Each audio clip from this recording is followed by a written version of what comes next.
तो चलिए गाइस चलते हैं फूल के केक वाले की तरफ।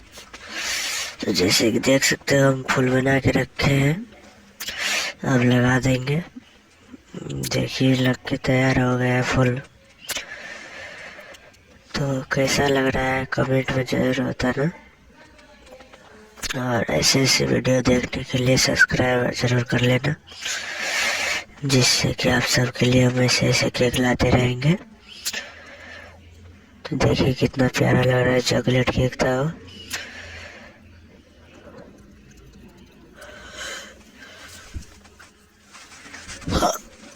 और एक चीज कहना चाहेंगे, जब भी आप फूल लगाते हो तो ताजा बना के लगाया करो, जिससे कि केक खिलता है।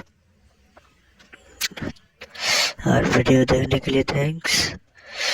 चलते हैं, मिलते हैं अगले वीडियो के साथ। Bye bye, good night.